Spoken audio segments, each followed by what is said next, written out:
Hello students, so I'm back with another new lesson number 21, like father, like daughter.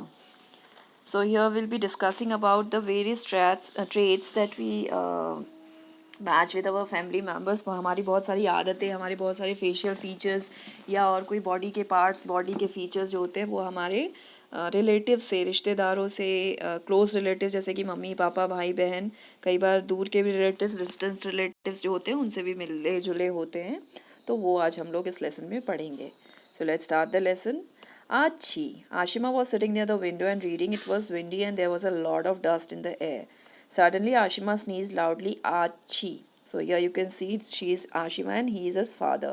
Okay, तो Ashima window के पास बैठी हुई थी, पढ़ाई कर रही थी, रीडिंग कर रही थी, और तभी हवा चली और खूब सारा डस्ट आया, हवा में बहुत सारा धूल आया और तभी आशिमा को स्नीजिंग हुई। स्नीजिंग मीन्स वो उन्हें छींक आई, और उन जैसा छींकते हैं तो आवाज़ आती है आछी, तो उसने भी वैसे ही आवाज़ निकाली। Ashima's parents were sorting out vegetables in the kitchen. Her mother said she sneezes just like you do. तो आशिमा के जो पेरेंट्स थे, पेरेंट्स मीन्स मम्मी पापा जो थे, वो किचन में वेजिटेबल छांट रहे थे। तो उनकी मम्मी ने बोला कि देखो, she sneezes just like you do, ये बिल्कुल आपकी तरह छींकती है। वो अपने हस्बैंड को बोल रही हैं और आशिमा के फादर को बोल रही हैं कि ये बिल्कुल आपकी तरह छींकती है। अगर आप यहाँ पास नहीं होते मेरे साथ में किचन में तो मुझे लगता कि आप छींक रहे हो। तो इनकी जो छींकने का जो तरीका है वो इतना मिलता जुलता था कि वो कंफ्यूज हो जाती थी कि आशिमा छींक रही हैं कि उनके फादर छींक रहे हैं। Okay, Now, who is whose aunt? कौन किनकी aunt है? Nilima had gone to the house of her नानी, mother's mother, in the school holidays. तो नीलिमा जो थी वो अपनी नानी के घर जाती हैं छुट्टियों में, जैसा आप सब भी जाते होंगे। She saw someone coming and went to tell her mother. अम्मा, अ मौसी और mother sister has come to meet you. तो उन्होंने देखा कि कोई आ रहे थे उनके घर पे, तो वो गई और बोली मम्मी को, मम्मी देखो मौसी आ रही हैं। मतलब जो हमारी मम्मी की बहन होती हैं वो हमारी मौसी लगती हैं। तो वो कहती हैं कि मम्मी मौसी आई हुई हैं आपसे मिलने के लिए। Her mother came out to see who had come. तो उनकी मम्मी बाहर निकली देखने के लिए कि कौन आया है। तो उन्होंने नीलिमा को बोला, no this is not your mausi, ये आपकी मौसी नहीं है, she is your sister Kiran, ये तुम्हारी बहन है Kiran. You know your eldest nani, क्या तुम अपनी जो सबसे बड़ी वाली नानी है उनको जानती हो? एल्डेस्ट नानी मतलब जो इनकी नानी है उनसे बड़ी वाली जो है, मतलब इनके नानी के नाना नानी के और जो बड़े भाई भाभी होंगे तो वो भी, उनको भी ये नाना नानी ही कहेंगी। तो उनकी वो जो नानी है उनकी, Kiran is the daughter of her elder son, वो उनके बड़े बेटे की जो सबसे बड़ा वाला बेटा है उनकी डॉटर है ये किरण। और क्योंकि सेम फैमिली है, ठीक है डिस्टेंस रिलेटिव है, दूर के रिश्तेदार है, पर इनका चेहरा देखो कितना मिलता है कि नीलिमा को लगा कि उनकी मौसी आ रही है। Kiran is your cousin sister. तो ये किरण इनकी मौसी नहीं लगेंगी, इनकी कज़न सिस्टर लगेगी। In fact you are her cute son समीज़ मौसी। तो वो बताती हैं कि देखो उनके जो क्यूट सन हैं वो उनको मौसी बुलाएगा क्योंकि उनकी सिस्टर है। ये देखो ये नीलिमा है, ये उनकी बहन किरण है, तो किरण का जो बेटा है वो तो इन्हीं के मौसी बुलाएगा ना। तो ये छोटी सी इनकी, ये छोटे से बेबी की मौसी बन गई। तो ऐसा ये रिश्तेदारी बता रही है। उनका देखो बाल भी देखो कर्ली है, किरण के भी बाल कर्ली है और नीलिमा के भी बाल कर्ली है। तो इसी से इन्हें लगा कि ये इनकी मौसी है एज को देखकर, बट इनकी मौसी नहीं है, इनकी सिस्टर है, बहन है। और ये जो बेबी है ये इनका क्या लगेगा, भांजा लगेगा। तो आपने अभी ऊपर में देखा कि कैसे नीलिमा जो है वो अपने उससे रिलेटेड थी। उनका जो चेहरा था, उनका जो बाल थे कर्ली थे, जस्ट लाइक उनकी सिस्टर किरण की तरह। यहाँ पर देखो एक बटरफ्लाई दिख रहा है आपको, उसके बेबी दिख रहे हैं।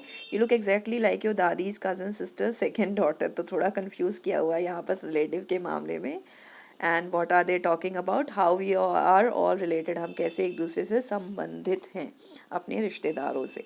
Nilima started playing with Sameer. तो जो नीलिमा जो थी वो अपने छोटा जो भांजा था समीर, वो जो क्यूट बेबी था, उसके साथ खेलने लगी। Her mother called Kiran and said, see my Neelima's hair is a lot like yours. तो जैसा मैंने आपको बताया था कि इन दोनों के बाल भी मिलते जुलते थे। नीलिमा के बाल किरण के बालों से काफ़ी मिलते जुलते थे, थिक थे, मोटे थे, कर्ली थे, घुंघरालू थे और काले थे। It's good she does not have hair like me. तो वो मम्मी कह रही है कि चलो शुक्र है इसके बाल मेरे जैसे नहीं हैं, स्ट्रेट लिम्प एंड ब्राउन। मेरे बाल कैसे हैं, स्ट्रेट हैं, सीधे, लिम्प मतलब ऐसे मुरझाए हुए से, मतलब बिल्कुल लाइफलेस टाइप का, एंड ब्राउन कलर के है। तुम्हारे बाल तो कहते हैं थिक कर्ली एंड ब्लैक है, और शुक्र है मेरी बेटी के बाल भी तुम्हारे जैसे थिक कर्ली एंड ब्लैक है, ना कि मेरे जैसे। नीलिमा's नानी laughed and said, "Yes, isn't it strange?" तो नीलिमा की जो नानी है वो भी हंसने लगी और बोली, हाँ ये कितनी अजीब बात है ना. We sisters had thick curly hair and now our second generation has similar hair.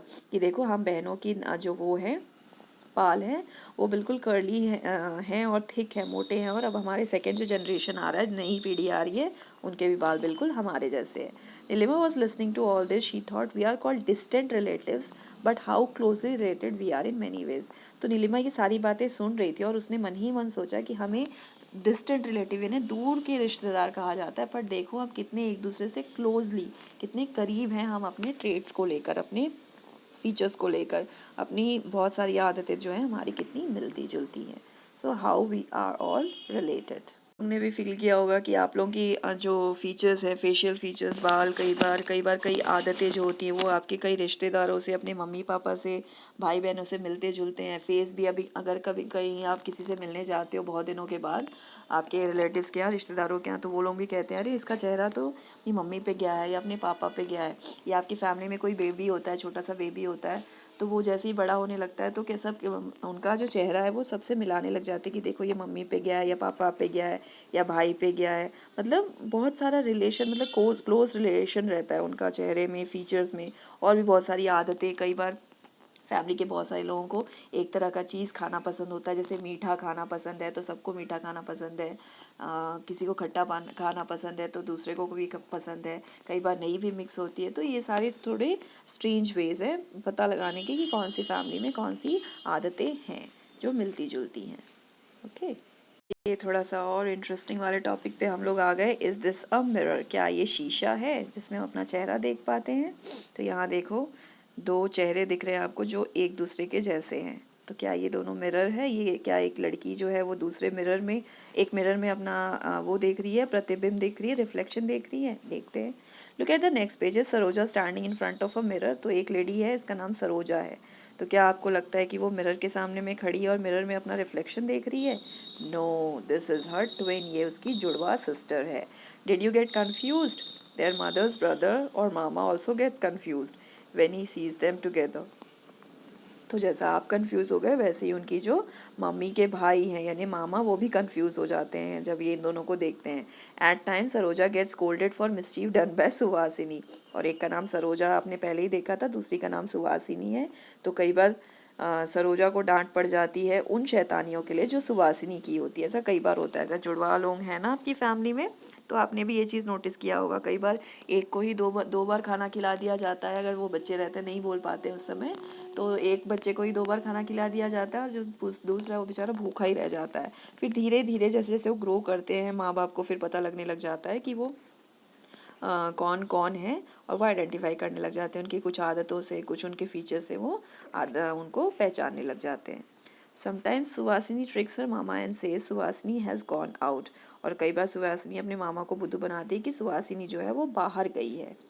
कई बार आपके साथ भी होता होगा कि जैसे आपके घर में भी अगर मान लो कोई छोटा बेबी पैदा होता है तो हम लोग उनके फीचर्स मिलाने लगते हैं कि यार ये तो मम्मी के जैसा दिख रहा है, पापा के जैसा दिख रहा है, बुआ के जैसा दिख रहा है, चाचा के जैसा दिख रहा है या दिख रही है, या मौसी के जैसी दिख रही है. तो फेसेस काफ़ी सारे इंटर रिलेटेड होते हैं. कई बार नाक एक जैसी होती है, लिप्स एक जैसे होते हैं, आँखें एक जैसी होती हैं.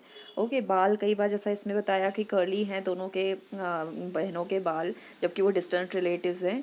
या आप भी कहीं जाते होंगे तो बोलते होंगे अरे ये तो बिल्कुल अपनी बहन के जैसा दिखता है, या ये तो अपने भाई जैसी दिखती है, और या अपने मम्मी पापा पे गया हुआ है. तो इस तरह की चीज़ें काफ़ी आपने सुनी होगी. तो ये इसलिए होता है बिकॉज फैमिली में ना चेहरा जो होता है एक दूसरे से मिलता जुलता होता है. तो अब यहाँ तो केस ही दूसरा है कि ट्विन्स हैं ये दोनों. अब ट्विन्स हैं तो उनको भी पहचानने का तरीका, मतलब जैसे मम्मी पापा जो होते हैं शुरू में तो उन्हें भी दिक्कत होती है. एक ही ट्विन बच्चे को वो बार बार खाना खिला दिए जा रहे हैं, भूख किसी को लगी है खाना कोई खा रहा है.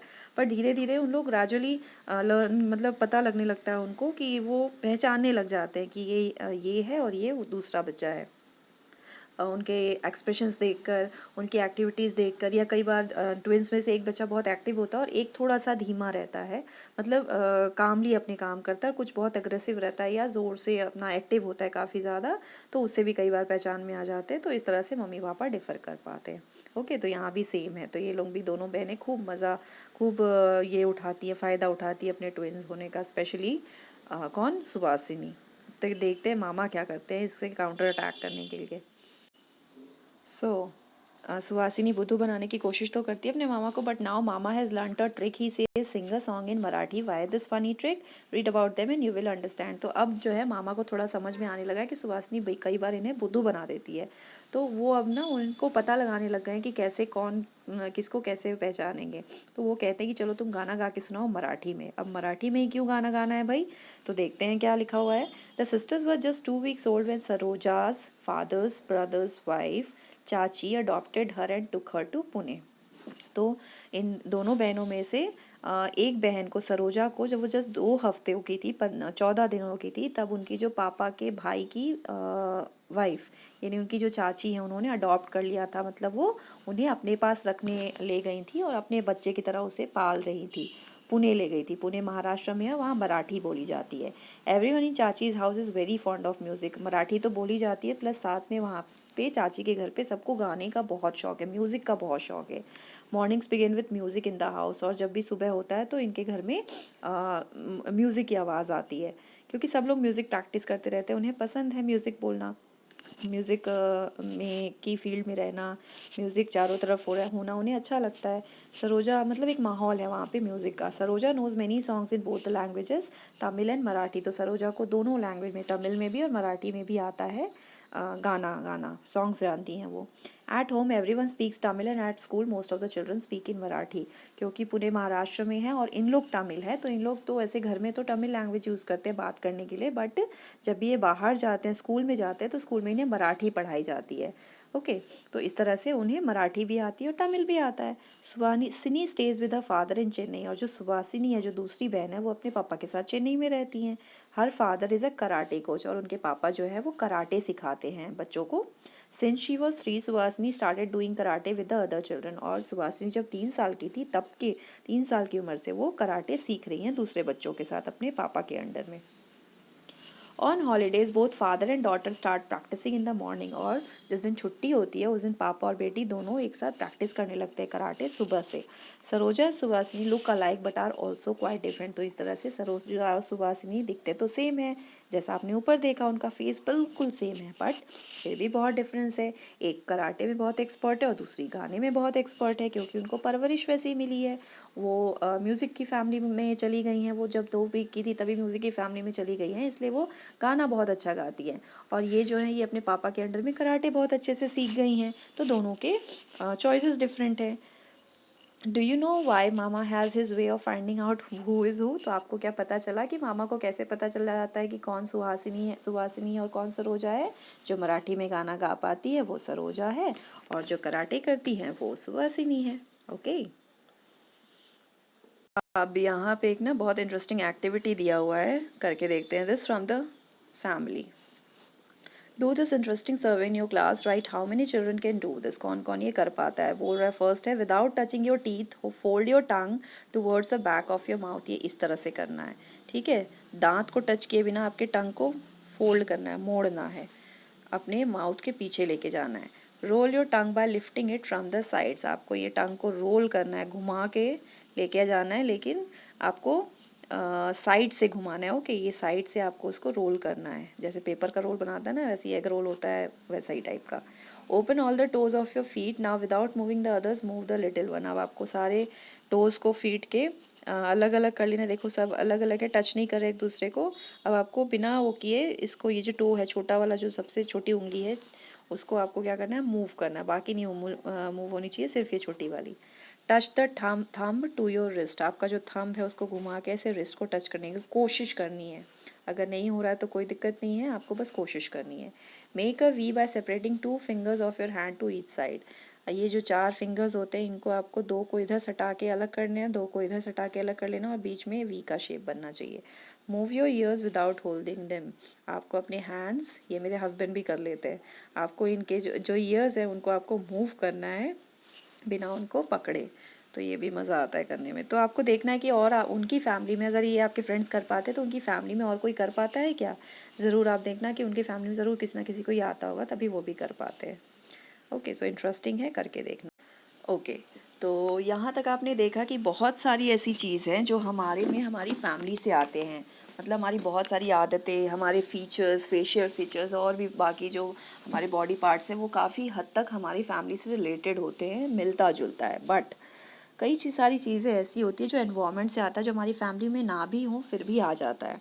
यहाँ पर एक वैसा एग्जाम्पल दिया हुआ है, पढ़ के देखते हैं क्या है। But not this from parents, तो ये चीज़ पेरेंट्स से नहीं आती है। Satti was only a few months old when one of her legs was affected by polio. तो सत्ती जो यहाँ लेडी दिख रही है ना, इनका नाम सत्ती है और ये बस कुछ ही महीनों की थी जब इनके एक पैर में पोलियो हो गया था। पोलियो एक बीमारी है जिसके कारण लोग चल सकने में उन्हें दिक्कत आती है, प्रॉब्लम आती है, वो हैंडीकैप हो जाते हैं, नहीं चल पाते हैं। But she never let this come in the way of a work in her life. पर ये कभी भी इस चीज़ को अपने काम में या अपनी ज़िंदगी में इसको एक कमी की तरह उन्होंने कभी भी इसको लाने की कोशिश नहीं की। वो हर काम को कोशिश करती थी कि अपने दम पे कर ले, बिना एक्सक्यूज़ लगाए कि वो चल नहीं पाती हैं। Walking long distances and climbing many stairs has been a part of a work. और इनके काम का ये एक हिस्सा है कि उन्हें काफ़ी दूर तक चलना पड़ता है, सीढ़ियों पे चढ़ना पड़ता है। तो सोचो, बिना पैर के भी वो इतना सारा काम कर लेती हैं, उसको एक्सक्यूज़ नहीं बनाती हैं कि वो चल नहीं पा रही हैं। Now Sati is married. तो अब सती की, जैसा आप देख रहे हैं, इनकी शादी हो चुकी है, ये इनके हस्बैंड है। Some people tell her not to have any children. पर कुछ लोग इन्हें कहते हैं कि अब आपको बच्चा पैदा नहीं करना चाहिए। क्यों? She is also worried that her children में ऑल्सो गेट पोलियो। क्योंकि लोगों को लगता है कि अगर इन्हें पोलियो है तो इनके बच्चों को भी पोलियो होगा, पर ऐसा नहीं होता है। क्योंकि ये पोलियो जो है ये हमको कभी पेरेंट्स से नहीं मिलता है, बल्कि ये एनवायरनमेंट में कुछ वायरसेस होते हैं जिनके कारण ये पोलियो होता है। तो ज़रूरी नहीं है कि इन्हें पोलियो है तो इनके बच्चों को भी पोलियो होगा। She spoke to a doctor about this. तो उन्होंने डॉक्टर से इस बारे में बात भी की। No no don't be worried. तो इनके डॉक्टर ने इन्हें क्या सजेशन दिया, क्या सलाह दिया? No no don't be worried, आप चिंता मत कीजिए। It is not that if any of the parents have polio their child will also have it. वही कहा इनको डॉक्टर ने कि ज़रूरी नहीं है कि अगर आपको पोलियो है तो आपके बच्चे को भी होगा, वो पूरी तरह से हेल्दी होगा, आप उसका बस अच्छे से ख्याल रखिए। पोलियो ड्रॉप्स दीजिए, जैसा आप भी सुनते होंगे कि कई बार पोलियो ड्राइव किया जाता है हमारे कंट्री में, और जनरली संडे को पोलियो ड्रॉप्स दिए जाते हैं 5 साल से छोटी उम्र के बच्चों को, ताकि उन्हें पोलियो जैसी बीमारी से बचाया जा सके और उनके भविष्य को सुधारा जा सके। ओके, तो अब हम लोग आगे में पढ़ेंगे एक बहुत बड़े साइंटिस्ट जिन्हें जेनेटिक्स का फादर भी कहा जाता है, उनके बारे में। इनका नाम था ग्रेगोर मेंडल। तो इन्होंने बहुत सारे एक्सपेरिमेंट्स किए थे आनुवांशिकी के ऊपर या हेरिडिटी के ऊपर में। तो इस आपके बुक में जो एक्सपेरिमेंट इनका शो किया गया है वो है एक्सपेरिमेंट विथ पीस। अब आप बोलोगे ये एक्सपेरिमेंट क्या है भाई?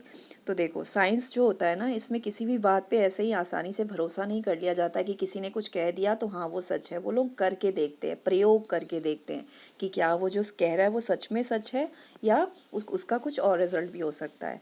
तो ऐसे ही इन्होंने भी एक एक्सपेरिमेंट किया था मटर के दानों के ऊपर। तो वो एक्सपेरिमेंट यहाँ पे उन्होंने आपके साथ शेयर किया है, देखते हैं क्या है। एक्सपेरिमेंट्स विद पीस, रफ और smooth. Gregor Mendel was born in a poor farmer's family in Austria in 1822। तो ये जन्म इनका हुआ था, ऑस्ट्रिया नाम की एक वो है कंट्री है, वहाँ पे एक गरीब किसान के घर में। He was very fond of studies but the very thought of examination made him nervous. तो इन्हें पढ़ना तो बहुत अच्छा लगता था, आप में से भी बहुत बच्चों को पढ़ना अच्छा लगता होगा, लेकिन इन्हें एग्जामिनेशन के नाम से ही, नाम सुनकर ही इन्हें बहुत नर्वसनेस होती थी, इन्हें डर लगता था। Oh, you too feel the same. आप में से भी कुछ बच्चे जो पढ़ने में तो बहुत अच्छे होंगे, आपको पढ़ना अच्छा भी लगता होगा, बट एग्ज़ाम देना ना ज़्यादा पसंद नहीं करते। तो सेम ऐसे ही थे, और देखो कितने बड़े साइंटिस्ट बन गए आगे चल के, कि उनके बारे में आप पढ़ाई कर रहे हो अपनी बुक में। He did not have money to study at the university, so he thought of becoming a monk in a monastery. तो उनके पास इतने पैसे नहीं थे, क्योंकि वो एक गरीब किसान के घर में पैदा हुए थे, तो उनके पास इतने पैसे नहीं थे कि वो यूनिवर्सिटी जाके अपनी पढ़ाई कर सके। वहाँ पे फीस लगती, पैसे लगते, तो वो नहीं कर पा रहे थे ये। तो उन्होंने सोचा कि क्यों ना मैं एक मॉन्क बन जाऊँ, साधु बन जाऊँ एक मोनास्ट्री में जाके। या इंडिया में बेसिकली आपको बुद्धिस्ट मोनास्ट्री मिल जाएंगे जहाँ बौद्ध भिक्षुक लोग रहते हैं, अपना जीवन यापन करते हैं। तो वैसे ये भी चाहते थे कि अब मैं, पैसे तो है नहीं कि मैं यूनिवर्सिटी में पढ़ूँ, हालांकि मुझे पढ़ने का शौक़ है, तो मैं काम करता हूँ, मॉन्क बन जाता हूँ, साधु बन जाता हूँ, मॉन्क मतलब साधु।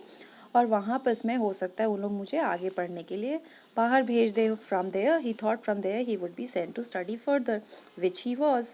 But to become a science teacher he had to take an exam. पर साइंस टीचर बनने के लिए इन्हें साइंस में बहुत इंटरेस्ट था, और एक्सपेरिमेंट भी करते थे ये। तो इन्हें साइंस का टीचर बनने के लिए तो एग्ज़ाम देना ही पड़ता।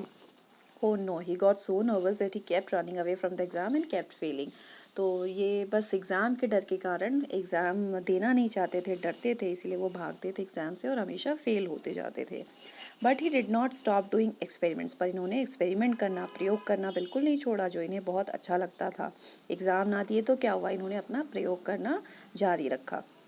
For 7 years, he did experiments on 28,000 plants in the garden of the monastery. तो 7 साल तक उन्होंने प्रयोग किए और 7 साल के दौरान कितने पौधों पे उन्होंने प्रयोग किए, 28,000 पौधों पे। जो मोनास्ट्री में जो गार्डन था ना, जहाँ वो रहते थे, वहाँ पे जो बगीचा था, वहाँ के 28,000 पौधों पे इन्होंने अपने प्रयोग किए। He worked hard, collected many observations and made a new discovery. उन्होंने बहुत मेहनत की, दिन रात लगा के मेहनत की, बहुत सारे ऑब्जर्वेशंस कलेक्ट किया। ऑब्जर्वेशन मतलब उन्होंने क्या देखा, क्या ऑब्जर्व किया उन प्लांट्स के प्रयोग करने के दौरान, उन प्लांट्स पे प्रयोग करने के दौरान क्या क्या उन्होंने देखा। तो उन सारी चीज़ों को उन्होंने अपने पास रिकॉर्ड बना के रखा and made a new discovery, और एक नई खोज की। क्या डिस्कवरी की, something which scientist at that time could not even understand. वो उन्होंने ऐसी खोज की जो उस समय के साइंटिस्ट लोगों को समझ ही नहीं आता था कि ये हो कैसे रहा है। They understood it many years after his death. और उन साइंटिस्ट लोगों को बहुत सालों के बाद में, जब ये ग्रेगोर मेंडल जी की डेथ हो गई, उसके काफ़ी सालों के बाद में पता चला कि आखिर वो सब हुआ कैसे। When other scientist did such experiments and read what Mendel had already written. तो काफ़ी सालों के बाद में इनके एक्सपेरिमेंट से भी लोगों को पता चला, और उन लोगों ने अपने भी एक्सपेरिमेंट्स किए, जो दूसरे वैज्ञानिक थे उन लोगों ने, तब जाके उन्हें इनके बारे में, जो ये ऑलरेडी खोज चुके थे ग्रेगोर मेंडल, वो उनको काफ़ी बाद में पता चला दूसरे वैज्ञानिकों को। What did Mendel find in those plants? He found that the pea plant has some traits which come in pairs.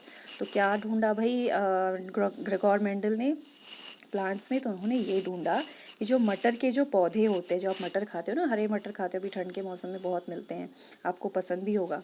तो उनमें कुछ ऐसे ट्रेट्स होते हैं, कुछ ऐसी क्वालिटीज़ होती है जो कि पेयर्स में आती है, मतलब क्या बोलना चाहिए, जोड़ियों में आती है। पेयर्स में जैसे आपके जूते हैं, आप मार्केट ख़रीदने जाओगे तो आपको जोड़ियों में मिलेंगे जूते, मोजे खरीदने जाओगे जोड़ियों में मिलेंगे आपको, हैंड ग्लव्स खरीदने जाओगे जोड़ियों में मिलेंगे। तो वैसे ही मटर के पौधों में कुछ ऐसी क्वालिटीज़ होती हैं जो कि जोड़ियों में मिलती है। Like the seed is either rough और स्मूथ। और क्या वो है, क्वालिटीज़ है कि जो उनके बीज होते हैं, जो मटर के दाने होते हैं, वो या तो पूरे रूखे से रहेंगे, उनका जो सरफेस छोगे सतह जो होता है वो या तो पूरा रफ रहेगा या फिर एकदम चिकना रहेगा, स्मूथ रहेगा। आगे क्या ढूंढना उन्होंने, देखते हैं। इट इज़ आइदर येलो और ग्रीन, और या तो वो बोल रहा है कि या तो वो खुरदुरे से रहेंगे, उनका सतह खुरदुरा रहेगा या फिर चिकना रहेगा। दूसरी, या तो वो पूरे पीले रहेंगे या तो वो पूरे हरे रहेंगे। And the height of the plant is either tall or short, और जो पौधों का जो ऊंचाई है वो या तो ऊंचा रहेगा, टॉल रहेगा, और या तो छोटा रहेगा, नथिंग इन बिटवीन। तो बीच का कुछ भी नहीं होगा, मीडियम कुछ नहीं होगा, स्मूथ और रफ के बीच का कुछ नहीं होगा, देन येलो और ग्रीन के बीच का कुछ नहीं होगा, बल्कि एक्सट्रीम होगा, या तो स्मूथ होगा या तो रफ होगा, या तो येलो होगा या ग्रीन होगा, या फिर या तो टॉल होगा और या तो शॉर्ट होगा, बीच का उसमें कुछ भी नहीं होगा। यहाँ आपको ये देखो मटर का पौधा भी दिखाई दे रहा है। The next generation, that is the children of a plant which has either rough or smooth seeds, will also have seeds which are rough or smooth. और ये चलता आ रहा है, मतलब जनरेशन के जनरेशन, आगे आने वाली पीढ़ी जो मटर के ये जो दाने हैं, इसके अंदर जो दाने, उनको फिर जब लगाएंगे तो उनसे जो पौधे निकलेंगे उनमें भी यही क्वालिटीज़ देखने को मिलेंगी।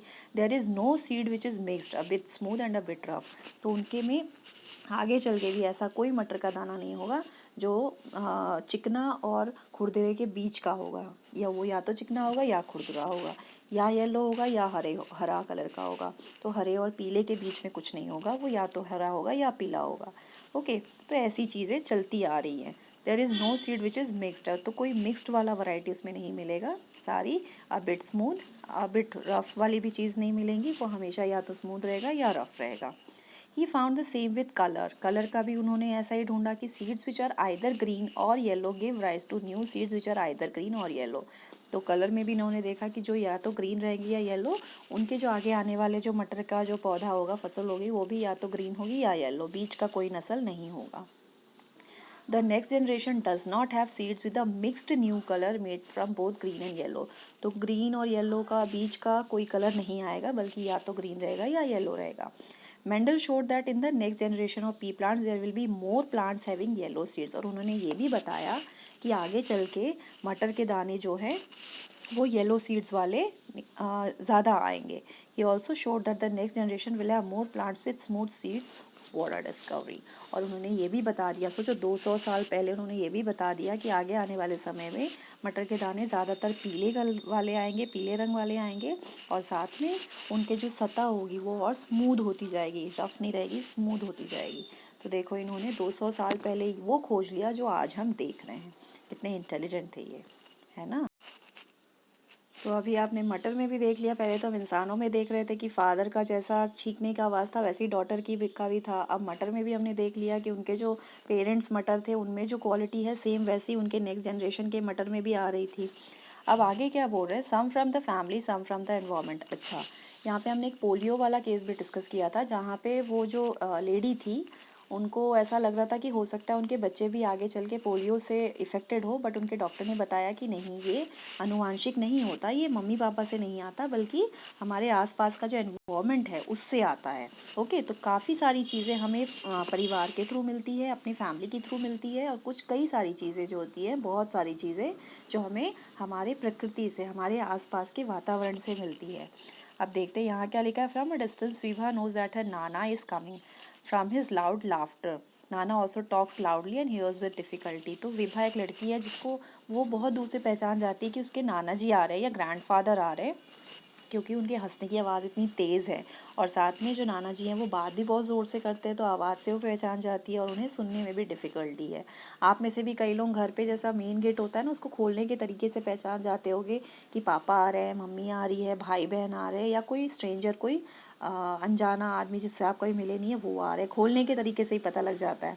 कई बार तो बच्चे इतने इंटेलिजेंट होते हैं, उनको पैर के जो पदचाप होता है ना, पैर के चलने की आवाज़, जो आहट होती है पैर के चलने की, उससे पता लग जाता है कि घर का कोई सदस्य आ रहा है कि बाहर वाला कोई आ रहा है, मम्मी आ रही है, पापा आ रहे हैं। स्कूटर के, जबकि स्कूटर का देखो हॉर्न सबका तो सेम ही होता होगा, लेकिन बच्चों को पता लग जाता है कि स्कूटर या बाइक का जो हॉर्न है वो मेरे पापा की गाड़ी का आ रहा है कि किसी और की गाड़ी का आ रहा है। तो ये सारी चीज़ें हम सुनते सुनते हमें आदत हो जाती है, और स्पेशली बच्चे ना पहचान जाते हैं। कुछ बड़े भी पहचान जाते हैं, पर बच्चे ये चीज़ बहुत जल्दी पहचान जाते हैं। Are there people in your house who talk loudly. कि आपके फैमिली में कोई है जो बहुत तेज़ तेज़ बात करता है? तो क्या ये उनका हैबिट है या उन्हें सुनाई भी नहीं देता है अच्छे से, मतलब बहुत उनको ऊंचा सुनते हैं वो, इसलिए उन्हें लगता है कि वो भी ताकि ऊंचा बोले, ज़ोर से बोले, ताकि दूसरों को सुनने में दिक्कत ना हो। Are there times when you do not talk loudly in front of some people? When, with whom, why, when can you speak loudly? तो क्या कभी ऐसा होता है कि आप ज़ोर से बात नहीं कर सकते हो? किससे आप ज़ोर से बात नहीं कर सकते हो? स्पेशली जो आपसे बड़े हैं, जो एल्डर्स हैं, उनको रिस्पेक्ट के लिए आप उनसे तेज़ बात नहीं करते हो, आराम से बात करते हो। और कब आप ज़ोर से बात करते हो? जब पार्टी वार्टी होता है, सेलिब्रेशन होता है, पिकनिक विकनिक होता है। ओके, तो इस केसेस में आप ज़ोर से भी बात करते हो। Some people use a machine in their ear to help them hear better. एक हियरिंग एड होता है जो कानों में लगाते हैं, तो उससे सुनने में कई लोगों को हेल्प हो जाती है। तो ये विभा अपने नाना जी को वो दे सकती है जिससे उन्हें सुनने में आसानी हो। Do you know someone who does so? क्या आपके आसपास कोई ऐसा है तो बताना है। Talk to people who can not hear very well, find out if they had this problem from birth. अच्छा, कुछ लोगों में तो ये जो दिक्कतें होती है ये जन्म से होती है, मतलब जब से वो पैदा हुए तब से ही उनमें ये दिक्कतें आती है। लेकिन कई लोगों में एज के साथ साथ, जैसे जैसे वो ग्रो करते जाते हैं, उनकी उम्र बढ़ती जाती है, उससे उनको सुनने में, बोलने में, देखने में, आपने देखा होगा चश्मे लग जाते हैं जैसे जैसे उम्र होती जाती है। आजकल तो क्या है, छोटे बच्चों को भी लग जाती है, तो उससे डिफ़िकल्टी होने लग जाता है। तो कई बार ये बर्थ से होता है, बाय बर्थ होता है, और कई बार धीरे धीरे जब टाइम उनकी उम्र बढ़ती जाती है उसके कारण भी होता है। तो अलग अलग वो है, आपको पता करना है कि आपके आसपास ये कौन सा वाला केस है। ओके, और वो क्या डिफ़िकल्टीज फेस करते हैं। Now coming to the concluding part, यहाँ बोल रहा, we have seen that some traits और habits we get from our family, some things and skills we learn from our environment. At times our abilities change because of some illness or old age. All these together make us what we are. तो यहाँ बोल रहे हैं कि कुछ ऐसे habits होती है, हमारी आदतें होती है, क्वालिटीज़ होती है जो कि हमें फैमिली से मिलती है, और बहुत सारी ऐसे थिंग्स होते हैं, चीज़ें होती है, स्किल्स होती है, मतलब वो होता है लर्निंग जो कैपेसिटी होती है वो हम दूसरों से सीखते हैं। जैसे स्कूल आते हो आप पढ़ना सीखते हो, लिखना सीखते हो, और कई बच्चे होते हैं जो घर में भी उनके मम्मी पापा उन्हें पढ़ना लिखना सिखाते हैं, तो जब फर्स्ट टाइम स्कूल आते हैं तभी उनको पढ़ना लिखना आता है। तो बहुत सारी चीज़ें हम परिवार से सीखते हैं, बहुत सारी चीज़ें हम अपने वातावरण से सीखते हैं, आसपास के लोगों से सीखते हैं, देख कर सीखते हैं। तो कई बार हमारी एबिलिटीज़ चेंज भी हो जाती है बीमार होने के कारण, या फिर एज बढ़ जाने के कारण। जैसे आपने देखा विभा के ग्रैंड फादर जो है उन्हें सुनाई कम देता है, वो बोलते भी बहुत तेज़ हैं। लेकिन ये सारी चीज़ें ठीक है, आप में कमियां हैं पर साथ में आप में क्वालिटीज़ भी तो हैं। जैसे मैंने बताया कि कई छोटे बच्चे जो है वो गाड़ियों की आवाज़ से पता लगा लेते हैं कि उनके घर में कोई आ रहा है, पापा आ रहे हैं या अंकल आ रहे हैं या कोई बाहर वाला आ रहा है। तो ये सब क्वालिटीज़ भी तो है आपके में। तो ये सारी चीज़ें ही, जो ये डिफरेंसेस है, ये सारी चीज़ें ही आपको बनाती है कि आप कौन हो, आप में क्या क्या क्वालिटीज़ है और साथ में आप क्या क्या आप में कमियां हैं। तो कमियों से घबराना नहीं है, बल्कि जो आपकी अच्छाई हैं, जो आपके में क्वालिटीज़ है, उनको इम्प्रूव करके अपने आप को इस्टेब्लिश करना है। This much for today. Bye bye.